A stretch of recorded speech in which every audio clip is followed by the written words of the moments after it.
El Congreso peruano le negó la salida del país al presidente Pedro Castillo, que planeaba asistir a la posesión del nuevo mandatario colombiano Gustavo Petro.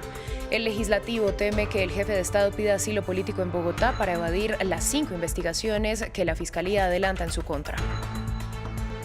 Estados Unidos declaró la viruela del mono como emergencia sanitaria nacional, con lo que las autoridades podrán mejorar la respuesta al brote cuando se han reportado al menos 7.000 contagios.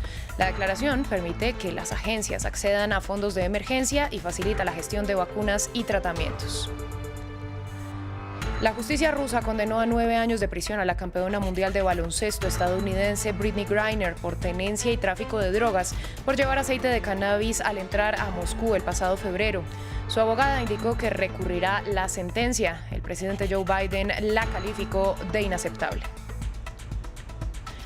Bienvenidos a este informativo con las noticias más relevantes del continente americano. Soy Valentina Torres Sánchez y es un gusto acompañarlos. Iniciamos en Perú. El presidente Pedro Castillo acudió a la Fiscalía para rendir cuentas sobre su presunta participación en un caso de tráfico de influencias. Se trata de una de las 5 investigaciones abiertas en su contra. La audiencia se produjo un día después de que su primer ministro y estrecho aliado Aníbal Torres anunciara su renuncia al gobierno de Castillo. Una situación que agudiza la inestabilidad política en ese país andino. El informe es de Ariana Villacorta. Rodeado de sus abogados y policías antimotines, el presidente peruano Pedro Castillo caminó de manera sorpresiva desde Palacio de Gobierno hasta la Fiscalía para responder un interrogatorio sobre una denuncia por presunto tráfico de influencias en el proceso de ascensos en las Fuerzas Armadas y Policiales, una de las 5 investigaciones en su contra. En declaraciones a la prensa, el mandatario insistió en su inocencia. Primero, a decir que no soy parte y no formo ninguna red criminal. Eso le he dicho el día de hoy a la fiscal de la Nación. Y le he dicho que voy a demostrar en cualquier espacio, aquí, allá y donde sea, mi inocencia. Yo no cometí a nadie he robado, a nadie he matado. Castillo también se enfrenta a investigaciones por presunto tráfico de influencias en la compra de combustible por parte de la empresa estatal Petroperú, corrupción y colusión agravada en un proyecto de obra pública, un caso conocido como el Consorcio Puente Tarata, plagio en su tesis doctoral y obstrucción a la justicia en la destitución de un ministro del Interior. A pesar de que el mandatario niega estar implicado en casos de corrupción, en Perú se corren los rumores de que estaría buscando asilo político, por lo que el Congreso le negó permiso para viajar a Colombia para la investidura de Gustavo Petro. Con 67 votos en contra, el Pleno del Congreso no aprobó el proyecto de resolución legislativa 2741, que autoriza al presidente de la República a salir del territorio nacional del 6 al 8 de agosto de 2022. Castillo es el primer presidente peruano en ser investigado por la Fiscalía mientras esté en funciones. Casi todos los expresidentes de las últimas décadas tienen problemas con la justicia. En Venezuela, las autoridades condenaron a 17 personas por, según la Fiscalía, haber participado en el supuesto intento de magnicidio contra el presidente Nicolás Maduro. Los hechos ocurrieron en 2018 cuando 2 drones detonaron mientras el mandatario daba un discurso en Caracas. Entre los sentenciados se encuentra Juan Requesens, un exdiputado opositor que hizo parte de la Asamblea Nacional que estuvo bajo el control del antichavismo. La condena se produjo por homicidio intencional contra el presidente y terrorismo, entre otros cargos. En otras noticias, el Departamento de Salud de Estados Unidos declaró el brote de la viruela del mono como una emergencia sanitaria nacional.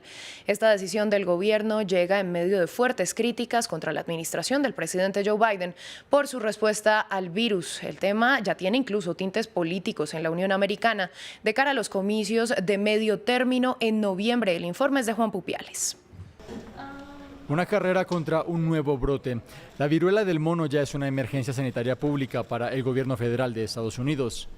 La medida libera presupuestos de emergencia, permite la reorganización de personal médico y da más acceso al Ejecutivo Central sobre las personas contagiadas y vacunadas.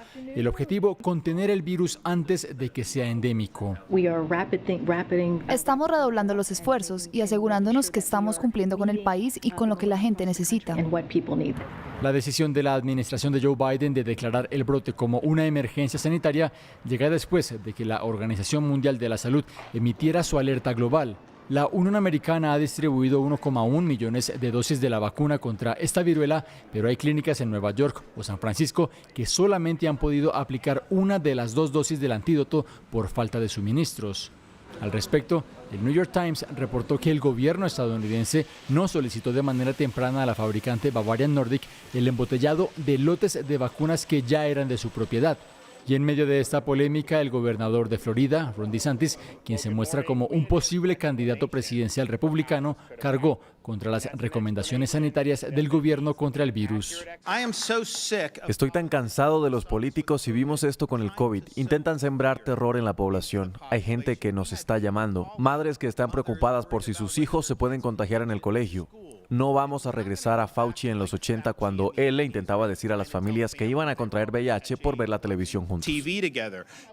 Estados demócratas como Nueva York, California e Illinois ya habían emitido su emergencia sanitaria la semana pasada. Alrededor de 7.000 estadounidenses han sido infectados con la viruela del mono, la cual presenta casos actuales en 70 países del mundo. El virus produce fiebre y sarpullidos, entre otros síntomas, se contagia principalmente con el contacto y presenta una mortalidad de en torno al 1%.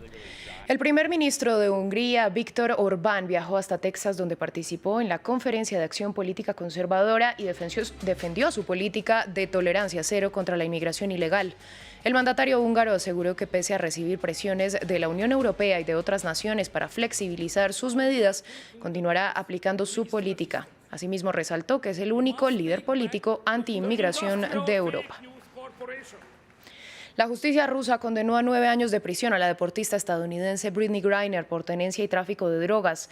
Desde Washington, el presidente Joe Biden tachó de inaceptable la sentencia y aseguró que hará todo lo posible para que la jugadora de baloncesto, campeona mundial y olímpica, vuelva a su país. Mar Romero Sala tiene los detalles. 9 años de prisión. Es la condena que ha recibido hoy la estrella del baloncesto estadounidense Brittney Griner por parte de un tribunal ruso. Es casi la máxima pena que puede llegar a sentenciarse por tenencia y tráfico de drogas en Rusia. El delito que ahora pesa sobre sus hombros después de que fuera detenida en Moscú con aceite de cannabis en la maleta en febrero pasado. Desde su casa, la Asociación Nacional de Baloncesto Masculina y Femenina le mostraron su apoyo. El veredicto y la sentencia de hoy es injustificado y desafortunado, pero no inesperado, y Brittney Griner sigue detenida equivocadamente. El compromiso de la NBA femenina y masculina con su regreso no flaquea y es nuestra esperanza estar cerca del final de este proceso para que Griner regrese finalmente a Estados Unidos. Para que eso suceda, la Casa Blanca quiere jugar la carta de Viktor Bout, un ruso encarcelado en Estados Unidos por tráfico de armas, e intercambiarlo por la deportista y Paul Whelan, un exinfante de Marina detenido también en Rusia. Es una jugada de la que no se sabe mucho todavía. Sé que todo el mundo tiene conjeturas sobre cuál es la propuesta. No entraré en detalles, pero es una propuesta seria e instamos a que la acepten. Deberían haberla aceptado hace semanas cuando la hicimos por primera vez. Pero mientras Rusia y Estados Unidos juegan su ajedrez político con los prisioneros, la defensa de la jugadora ha asegurado que apelará la sentencia para acercar a la libertad esta estrella, campeona mundial y olímpica de baloncesto. Vamos a Nicaragua, donde la policía impidió la salida del Palacio Episcopal en Matagalpa del obispo Rolando Álvarez, 6 sacerdotes y 6 laicos que se dirigían a oficiar una misa. El sacerdote transmitió en vivo lo ocurrido y en las imágenes se observa a un grupo de policías antidisturbios con bastones y escudos bloqueando el paso de los religiosos. El obispo es uno de los más fuertes críticos del gobierno del presidente Daniel Ortega. Se cumplen 60 años desde la muerte de la icónica actriz estadounidense Marilyn Monroe. La promesa de la pantalla grande falleció a los 36 años tras haber protagonizado más de 30 películas, entre ellas Los caballeros las prefieren rubias y The 7-Year Itch. Pese a ser una de las mujeres más famosas y queridas del mundo del espectáculo, su vida privada estuvo llena de abusos y adicciones que la llevaron a una muerte prematura. Así concluimos esta emisión de noticias. A ustedes les agradecemos su sintonía y les recordamos que pueden ampliar toda la información en nuestra página web france24.com.